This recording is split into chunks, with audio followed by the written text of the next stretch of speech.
The resume we have up first is for a intern software engineer. This person stated that, and this is insane to me, they have not received an internship in 2 years. They may graduate before getting an internship. So what we're looking for in a software engineer is not a ton. It's really just going to be a basic knowledge of the tech stack. And this is a bit of a problem with a lot of interns, is they go way too crazy on it, is they go into a massive amount of detail when I'm really just looking for, like Java, Python, maybe cloud, RESTful APIs, SQL, that kind of stuff. Very, very basic overview of the tech stack. I'm not looking for anything crazy deep. And I need to know that you can work well with others and take direction and criticism. This is massive for a software engineer intern. You always want to avoid an intern crash out where you tell them, hey, your blank was not good, here's how to redo it, and then they just flip the table, run off into the street, and start yelling at you. That's why it's really important, mainly because this is probably going to be your first job in corporate or startups, and they want to make sure that you can handle that because they don't want to go through like 2 months of onboarding and interning, and then you get them started, and then they have a crash out. So, I did a meter read of this, and it was not great, although I will say, if it's been 2 years, the first thing I would absolutely recommend you do, and I did not say this over my meeting need, is check your phone number and email. The amount of people that I have called them, and it went straight to voicemail, and the voicemail is full, and then I sent them an email, and the email bounces, is higher than you would think. So make sure your voicemail is not full. Make sure your phone number is accurate. That is the very first thing I'd want you to do, because it's shocking how often that happens. That is sort of the resume equivalent of turning it back on and off again, your computer. The other part that was a problem is this is a mess of technical stuff. So first off, your formatting is off. All right. What I want it to look like is this. This is peak resume performance. I swear to you. There's a reason I keep bringing it up, and because this is easy to read in the volume we need. This is specifically designed to be incredibly easy on the eyes, which is what recruiters actually want. So make your resume like this. It works for almost everybody. So the formatting is, like I said, way off. Nothing here should be bolded. I don't need relevant coursework. Skills sections can be deleted. Again, they don't really add anything to your resume. At best, they're superfluous. At worst, they actually slow us down and hurt your chances. And I cannot scroll past this because this person did, in fact, fully dox themselves. So this is the only thing we can see on this resume. All right, so starting actually here. Work experience. So wait, you said it's been 2 years and you didn't get an internship. This is... Or you say this was... no, that was 2 years ago? That math is confusing to me. Maybe you got it in early 2023. So, all right. The problem with this is I want you to look at the actual job descriptions for interns. I don't think any of them are saying improved load speed by 30%, increased sprint output by 40%, it reduced code duplication by 25%, decreased production bugs by 35%. That's not what they're asking you for. They are asking you for agile and RESTful APIs and Tailwind and TypeScript, but it's actually highly likely that due to your formatting being so awful and that you're putting the stuff that we don't want up front, they are actually skipping your qualifications, which are here, here, here, and I don't even know if I did that. So please stop doing these percentages. You don't want to do percentages like this. Can you have a percentage or two in your resume? Sure. But the problem is you overloaded us with irrelevant information because we don't care that you increase load speed. The hiring manager might not either. We're not looking for somebody that increased load speed. We're looking for an intern that knows the basics of the industry that they're going into and that we can teach without them having a crash out. That is what we're looking for. So if you literally just removed this first part, you'd probably already get a better chance. And just state, built a used React, CSS, TypeScript in an agile environment to build X and Y. Because I don't actually know what you did. I assume you did the UI. Maybe it was just entirely the front end. But yeah, you've way overcomplicated this. I just want to see the basics. That's all I'm asking. I'm not asking for 30% or 40% or 25 increased code. I'm asking, did you use Java, or if, in this case, did you use React, CSS, TypeScript, RESTful APIs in an agile environment to create a full stack whatever, or a front end web page? That's what I'm looking for. None of this improved. And then you keep doing it here too, because you actually have some stuff. It's just you filled it with so much junk that I can't actually see it. So one problem, your phone number may be off, and email. Double check that voicemail. 2, formatting is awful. 3, you have absolutely buried the lead in what I'm looking for. Again, you cannot have this little section here. It has to be in here. This is one of your best sentences, and I'm ignoring this part, is developed a full stack login system using React and Spring Boot. That's actually what I'm kind of looking for. So your bullet points also need to be fixed. And 5th, and also very important, is, bro, I need to know that you can work well with others. You have to show that you can take criticism and be led, not lead, be led. Because, again, we want to avoid an intern crash out. Those can happen. That is what the managers fear, and that is why those are actual qualifications. And 6th is make sure to apply early. The faster you apply, the better your chances. It doesn't matter how good your resume is. If you are candidate number 230 and they find who they need on candidate number 35, you're not going to get an interview. So apply early, apply fast. Double check your phone number, fix your formatting, fix your bullet points, remove a bunch, and everything else I said, because there's so much wrong with this, and the fact that you haven't gotten an interview in 2 years is probably because of all of those combined. So that's all I can do for this resume. Before we go to the next resume, please like, comment, and subscribe. It helps me out. I'm always down to answer questions in the comments. And if you ever need more help, you can always stop by my live stream. That's where I get the qualifications. That's where I answer more questions than I can go over in a YouTube video on twitch.tv/headlessheadhunter every Monday, Wednesday, Friday at 11 a.m. until whenever. Usually it's about 3 hours, but sometimes it's more or less. So let's go to the next resume. This is a resume of a data analyst, and I don't know why. I can almost never say that word. I said it right this time, and I'm very happy. So what we're going to be looking for in a data analyst is SQL, Excel, macros, pivot tables, that kind of stuff. You also may need the Google Sheets version of it, which I can never remember the names of those, but I would notice them if I see them. MS Office, Tableau, Power BI, data visualization, AI, ML, Python, PySpark, R, subject matter expert, and that you are able to present to non-technical and technical people internally and externally that are stakeholders. What this means, and as an example, is when you make a YouTube video, they give you 1,000 different parts of data. They tell you how many people have engaged with it, where they came from. I don't know what any of that means. I've been doing this for a while now. I still have no idea what most all of those numbers mean. Your job as a data analyst is to tell me, to figure out what those numbers mean and then explain it to me in a way that my recruiter brain can understand. Because there's so many numbers, I don't know what it is. Unless it's commission, I get confused. That's my recruiter brain. And you're going to have to explain that calmly and succinctly. So this person is in chat. So after this, I'm going to be helping them. They said they're getting very few interviews and calls. So I did state that there may be a case of maybe they're an international, which is going to give them a couple of different things they need to do, which I'm going to go over in the call. But for the sake of this, I'm going to assume they are not, just for generalized advice. So can I find this stuff in 20 seconds? Let's find out. All right. This doesn't matter. This doesn't matter. And it's taking my time. That's 5 seconds down. Okay, HL, no. Excel, SQL, good. Cloud could be useful, so I'm not going to... Okay, Redshift, don't really care.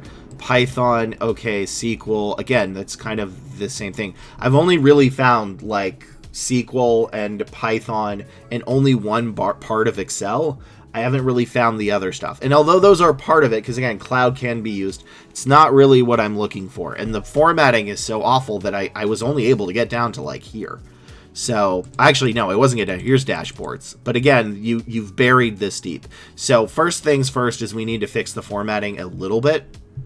It's not the best. And it's also, they sent me a JPEG because my website was broken, so they're actually sending a PDF for the real one, which is good.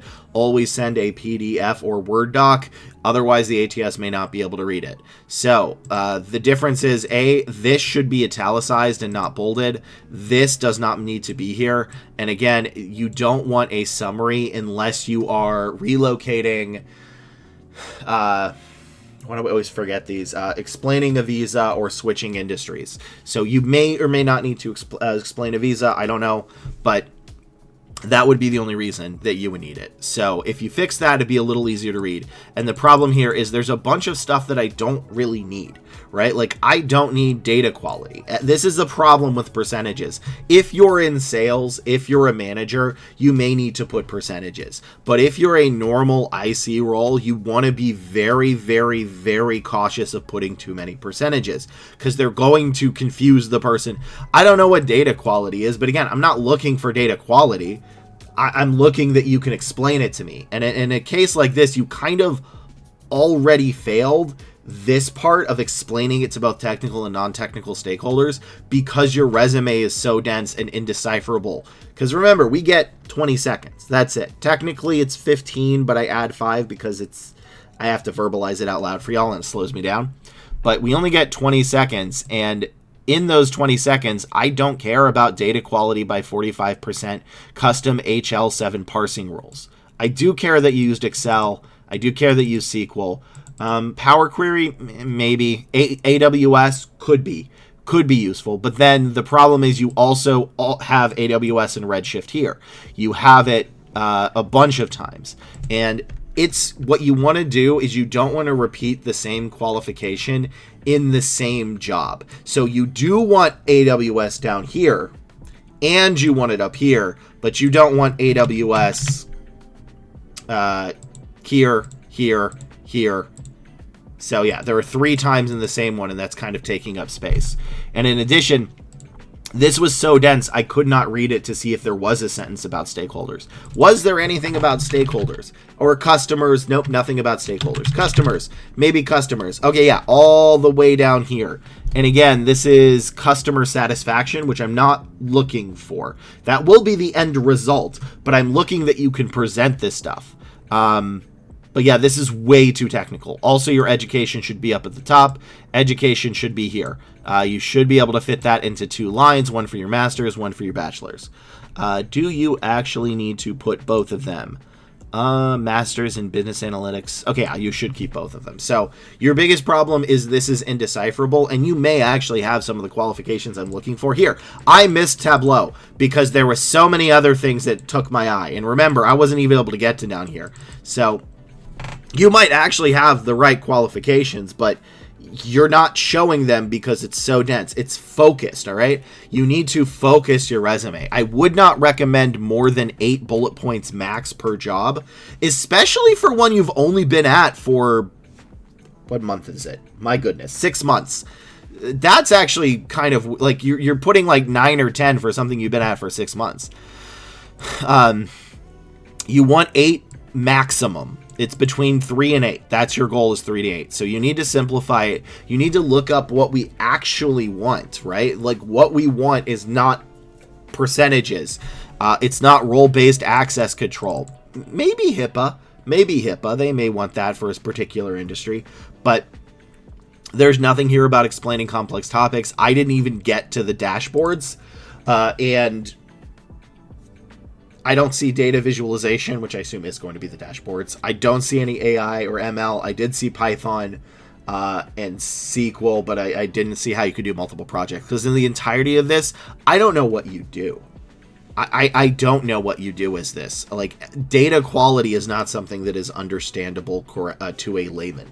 So that's all I can do with this one. They are in chat, and now I'm going to look at what they messaged me so I can actually help them even more. But for everybody at home, well, I guess everybody is at home. Or not, or on the bus or something. All right, so for everybody else, next resume. This is a resume of a software engineer Python backend. So I have updated the qualifications I need for a software engineer Python, because that is what I have to keep doing, because things constantly change. What was 3 months ago is not what is now. So what we're looking for in a back-end software engineer for Python or a primary Python developer is Python, SQL, any of them, Docker, Cloud, and its words. So again, like AWS, EC2, and I don't remember off the top of my head what the others were for those. RESTful APIs, Agile, Git, CI/CD. And here's where it gets a little bit different. It looks like what the current market is they want you to be a Python developer that can do X. So you do not need all of these under this little bracket where it says and one of these. You need one of those and the stuff that goes with it. So for example, they want a Python developer who is also a full stack developer, or they want a Python developer that is good with AI such as NumPy, ML, that kind of stuff. Or they want a Python developer that knows DevOps or knows a pure Python or more Python-y that wants Fast API, Flask, Django. And a bonus is going to be for Kubernetes. Finally, ETL. I've actually started seeing it. ETL seems to be making a comeback. MongoDB and Java. So I am looking for everything. Remember, I don't need all of those. I'm not looking for a full stack AI, DevOps, Flask, Django. I'm looking for one of those in that bucket because that is what they're going to be looking for. And there's probably a little bit more buckets that I've missed. I cannot get everything, so let's see if I can find it. And this person has a 100-to-1 ratio, which it takes them 100 applications to get a single interview, which is not good. Although for a fresh grad, it's not as bad as you think. It's bad, but it's not like the worst ever. So let's start it. All right, formatting's a little off, but that's fine. Develop REST API, okay. Python and Flask, ETL, good. API, okay. ETL, again, we already mentioned that. Okay. Azure, okay, that is good. Translated Figma, I don't think I care about Figma. In React, I would care about, depending on if it's full stack. Okay, so, and I ran out of time. So this again, and I think this is why they're getting a 1 in 100, is I found a couple of things, but I didn't find enough. So I found RESTful APIs, good. I found Python, good. Flask, good, but that's in one of those little buckets. ETL, good, but a bonus. API, you already have for RESTful APIs. You already mentioned ETL, and you have Cloud. So it's like 5 things. I'm missing SQL. I'm missing Docker. I'm missing, you may not have Agile, so that's fine, but I am missing Git, CI/CD. So this is a bit where the problem is you don't have everything. So remember, I need one of those things in that little section, but I also need Python, SQL, Docker, Cloud, and its words, and RESTful API and Agile, Git, and CI/CD. And those are what we're going to be looking for. So you have over-engineered this, okay? This is kind of a common problem with engineers because this is what they're trained to do. They need to reduce all the redundancies, but in this case, you've made it so unwieldy that I can't get to what I need. So these are not terrible bullet points. This one is because it doesn't really have anything I need. This one also, okay, so I'm going to lie. The first bullet point is pretty solid. Developed and integrated backend REST. I think it should be RESTful APIs. Again, that may be incorrect. Using Python, and then you don't want that little dash. You just want a comma. So Python, Flask, to expose FTL job status transfer metric. This is a fine sentence. I actually really like this and I want you to keep it. The problem here is you've already gotten everything here, so you have 2 giant sentences that waste my time. And remember, this is not formatted correctly, so that again takes off like half a second. This also takes off like half a second, which again, when you only have 20 seconds, adds up. Then for this, Figma, I don't really care about Figma. I could care about React and TypeScript and CSS, and then nothing else here, nothing else here. Maybe, we already mentioned React, so I don't need to do it. And then here is actually really good, but I don't think they're going to get to here. Because again, I care about CI/CD and GitHub. And then we go down here, and then I don't know what MES or well, I do know what ERP is, Enterprise Resource Platform, but the recruiter may not, so I'm going to count that as a no. Java, I actually just missed, but that's okay, and it's a bonus. But I still don't see, yeah, they're just not going to get the, you need to fix the formatting and reduce some of these things, make it clearer, and then they're going to actually get to where it is, and then you're going to need to focus a little bit, because the AI can be good, the back end is good, and this is a little bit of full stack, but this is kind of like 2 resumes or 1.5 resumes in one, so you want to break it off into 2 smaller resumes with better formatting, and then if you see one that is heavy on the AI, use that. If you see one that's heavy on the full stack, use that. If you see one that's entirely based on back-end Python, you use that. Because they're not even going to get to here. I don't even know if they're going to get to your second project. And again, it doesn't have everything because I'm missing JavaScript and HTML. I do see CSS, but they may not know that Tailwind CSS can be CSS. So that's all I can do for this resume. Let's go to the next resume. But this person is also in chat, so I'm going to help them out. But everybody else at home, next resume. Or again, not home, whatever. Y'all know what I mean. This is a resume of a graphic designer. So they are currently looking for graphic design positions or digital marketing positions, but I only looked at graphic design. This may not work for digital marketing. And they are looking for remote or hybrid roles. And I will warn you right now, this is incredibly competitive. You would need an absolutely perfection 20 out of resume. And you need to apply early. The faster you apply, the better your chances. So I think there were only, I looked out of the entire United States on LinkedIn, there were only 690 graphic design positions that were either hybrid or remote. And out of the entire US, that is not a lot. So let's see if they meet this. And what we need is your degree, your portfolio. So specifically for art roles, you want to replace your LinkedIn with a portfolio. That is absolutely needed. So I'm actually making like an art and contract version of this just so that they don't get confused, but you need your portfolio. I won't know what to do with your portfolio, but the manager will. We need to see Adobe InDesign, Illustrator, Photoshop, Outlook, Microsoft Office, PowerPoint. Those were in almost every job description. Every single job description required like Adobe, Illustrator, and then it wanted Microsoft Office, so like PowerPoint and stuff. Then I need to know what industry you're at. It could be sports, it could be entertainment, it could be lifestyle, it could be whatever the other industries are. I don't know. It's been a while since I've done a graphic design person.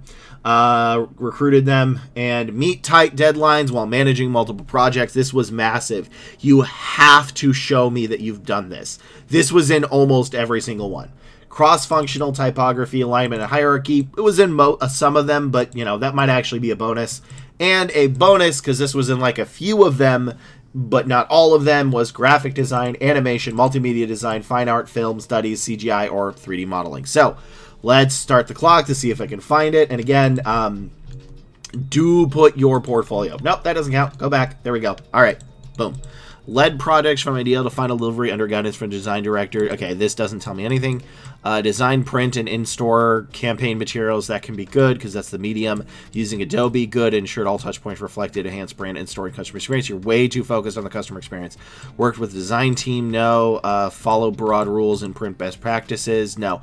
So my problem, first off, this is easy to read and that's good. That's why I like that. The problem is I literally only saw Adobe Creative Suite, and I think that was it. There was one other thing that I saw. You have your degree, which is good, but I just didn't see, in typography and graphic design. So if you're applying for remote roles, you need like all of these in here, right? So led projects from idea to final delivery under guidance from design director, delivered high quality assets, reviewed and approved by multiple teams.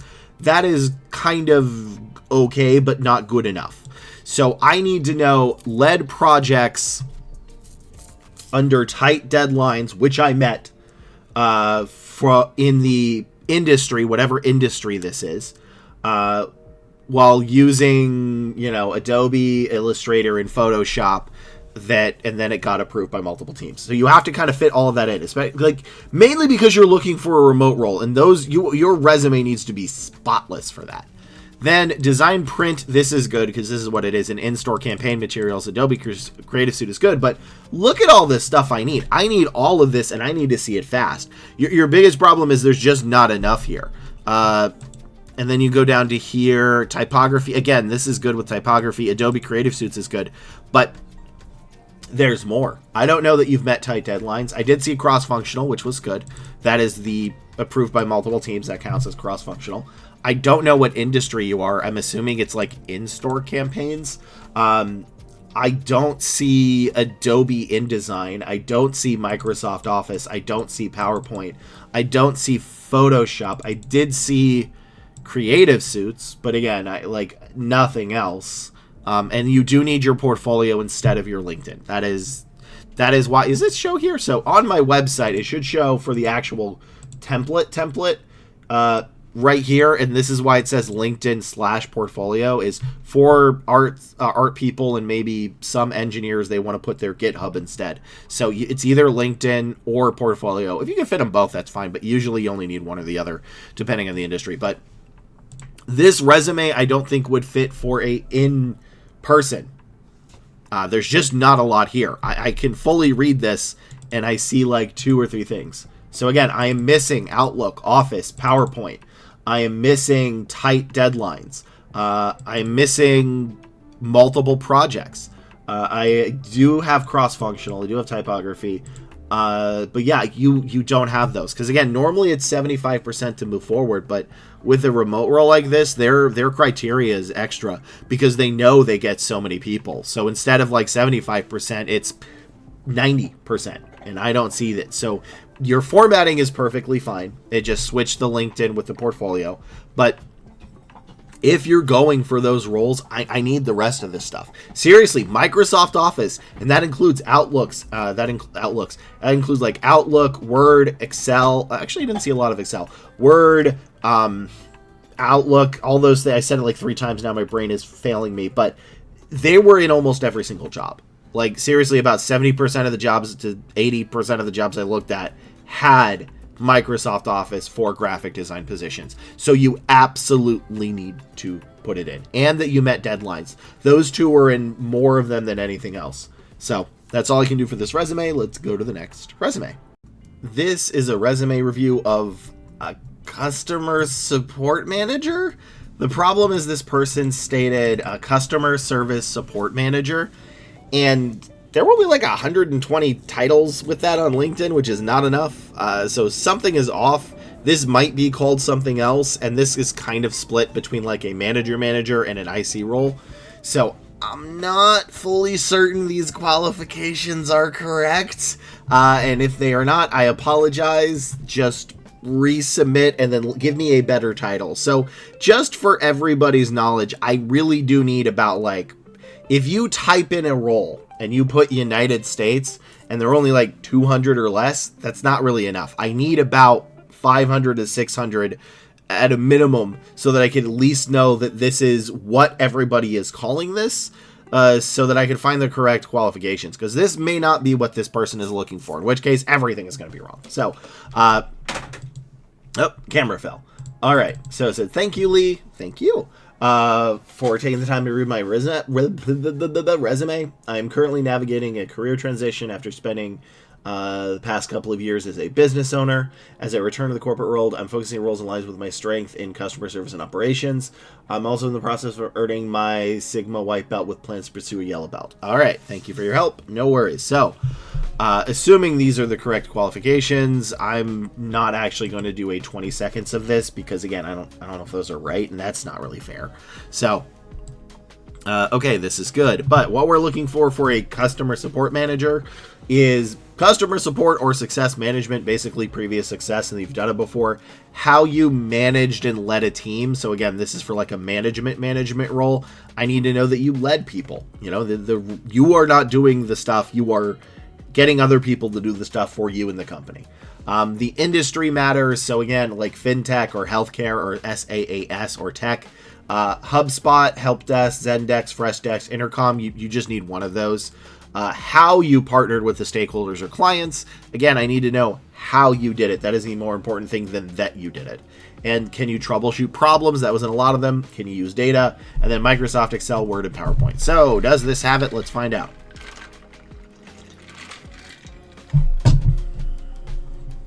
Alrighty.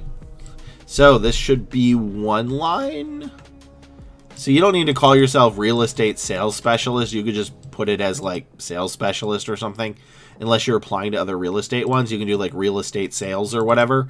That way it can fit in one line. But this should definitely fit in one line. Delivered high-touch customer, I don't know what that means in this context, support through complex real estate transactions, personal experience maintaining 100% and closing on time. Right. So this is not what I'm looking for. I think you had the right idea. The problem is the execution. I'm not sure what high-touch customer support is. I assume that means like highly detailed and constantly on them to make sure it's correct. But you can't just say complex, smooth, personalized. You have to show me how you did it. So in this case, I would say worked with, multiple customers at the same time. In this case, you give me a number where I, did constant outreach, emails, phone calls, which resulted, and I don't know what a on-time closing rate is. Maybe for a real estate consultant, they would. If this is going back into real estate, maybe they would know. But you need to tell me how it why it was successful. What you can say is meeting all of my KPIs or, breaking a record internally. But don't just say 100% on time. It doesn't mean enough. Manage the full transaction life cycle. Again, I'm not sure if that's really what I'm looking for. Also, why is there like a space between? Why does this look so funky? Something's off with this. I don't know why. Why does it look like that in mine? Am I crazy? No, there's like an extra gap in between all of these, and I have no idea why. But anyway, by coordinating with lenders, escrow, using, again, it's good that you tell me what you do, but I'm not really looking for DocuSign, ZipForm, or Supra eKey. I'm looking for, again, like Zendesk or HubSpot, or alternatively Microsoft Word, Excel, and PowerPoint. Maintained a 98% client satisfaction. Again, is that good? Maybe the metrics were actually 100% and you missed your metrics. This is a bit of the problem with using percentages, is they're always going to assume the worst. Maybe 98% wasn't the goal. Maybe 100% was. Maybe you get penalized if that is the case. We don't know. And drove over 50% of business through referrals. What do you mean over 50% of business? Does that mean 50% of your business was gotten through referrals? If so, I don't have context for that metric. Maybe you're supposed to get 100%. Maybe you're supposed to get 13%. I don't know. What about the other stuff? This is not something I know of that is going to help you. It is too broad and not specific. Repeat clients is good, though. I do like that. But then you say reflecting a strong commitment to service and relationship. That doesn't mean anything. Don't say that. You have to show that. You can't just tell. If I said, I'm the best recruiter in the world, A, you wouldn't believe me. B, I'm not the best recruiter in the world. I'm above average, but I'm not the best in the world. I met people that were better than me. But that means nothing. What I can say is I broke hiring records in my geographic area within the first 3 months of my employment. I did so by doing blah-de-blah-de-blah-de-blah-de-blah, which is true. I did break hiring records. I actually broke most of them. I'm very good at breaking through KPIs. That's kind of my specialty. But you have to show. And because I showed you how I did it, which, again, it showed you that in this case, I broke records for internal metrics in the first 3 months of my employment. That shows that I hit the ground running. I started very well. I am good at the position. And even if you don't know what those metrics were, you knew that I broke them compared to what everybody else did. So I am above average in that. That is how you would write that. But I would not say I am a great recruiter because I reflect a strong commitment to service excellence and relationship building. That means nothing. I need actual how you did it and the results of it and why that was important. Leverage. I hate the word leverage. Personally, I don't take points off for it, but I hate the word. Again, this one actually, data decisions is good. But again, I don't know what an above list sale price is. I don't know how that's important. Unless you're specifically applying to real estate, it's very likely that the person reviewing your resume doesn't know what that means. What does it mean, led to above sales prices? It's not that you sold, it's that. So this formatting is okay. There's nothing wrong with this formatting except for whatever you did here and why it split like that. But the problem is there's no details. This is a nearly blank resume because the entire point of the formatting is to see the bullet points. Because the point of your resume is the bullet points, and your bullet points don't show this. So again, even considering that this may not be what you're looking for, which again, could be an error on my part, your bullet points themselves don't really tell me enough about what you did and the why you did it and how it was important. It's too vague. If I told you I increased our sourcer's ability to... No, I have to do this poorly. So I increased our sourcer's candidates by 180% after training. You don't know what that means. Some recruiters may not know what that means. Did I? Yes, it was I'm good at training other people. I'm very, very good at training other people recruiting. But it means nothing. You don't know what that means. You don't know why that's important. And everybody here is like, I don't know why 180%. Are you making that number up? You have to do the full thing. And in which case this was trained our sourcers, which went from X number to X to Y number, an increase of 180%, which allowed them to break metrics internally, right? Like you need to describe it. This is entirely vague. This kind of sounds like you're trying to sell me a snake oil. You're not giving me enough detail. So that's all I can do for this one. Let's go to the next resume. This is a resume review of they said all this, but it's basically a AI engineer. So this is an AI engineer. They are an international, which is a student, and they're currently building a resume to apply for an early career positions in the United States. Good luck. It is very difficult. Very, very difficult. It is an absolute nightmare, especially in this economy. Companies are not really sponsoring. It's a nightmare. This is probably one of the worst times to ever apply for it. I mean, maybe during the .com bubble, but I was not around during that time as a recruiter. I was alive, but I wasn't recruiting at that time. I'm not sure if my previous experience will allow me SDE1 roles. Again, SDE is not really a thing. I know that sounds weird, but like software 1, 2, 3, they don't really mean anything. Senior can, but I've seen software engineer roles require 6+ years of experience, while a senior requires 2+. So don't get so caught up with the title. The title should just you should base your resume's qualifications on, but don't get too caught up because one person software engineer 3 is another software engineer 1 or 5. So would appreciate an insights if I should focus on ML, data engineering, or SDE. You should have a resume for each of them because I know the market for all of them is not great. From my understanding, an ML engineer is probably your best shot, but I don't know if there are as many roles as that depending on what you're going to go for. So what we're looking for in an AI engineer, because again, I can only look for one. Do I even have data engineer? I do. So in this case, let's do data engineer. Actually, it's been a bit since we've done a data engineer. So yeah, we're going to do a data engineer. So this is not going to be an AI engineer. This is going to be a data engineer. So judging this through that lens, and you did say that, right? My migraines are coming back as I'm speaking. So if I just pause or I can't speak as much, that's why I suffer from very bad migraines. Okay, so I'm going to judge this as a data engineer, and we don't know this person's ratio. So what I'm looking for in a data engineer is going to be Python, ETL or ELT, Scala, data, algorithms, SDLC, again, like basically anything that says data, SQL, big data, Spark, Cloud twice, okay, Lee.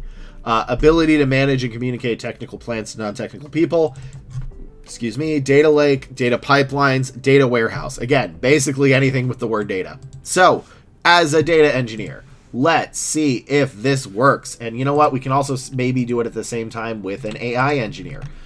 So I can do both. Normally I don't do this, but they will probably fit into the same screen. So 1 and 2 and there. So for AI, what we are looking for is LLM, AI, ML, NLP, PyTorch, TensorFlow, Cloud, Hugging Face, Python, and company specific, so like chatbox, industry, UI, UX. So let's see if I can find those. And go. All right, this is hard to read. Stop it. React, no, I'm not looking for that. AWS, I am. I might look for Agentic. I don't know if they would need that or not. Again, no. This is so hard to read. This is a nightmare. So first off, I could barely get through this.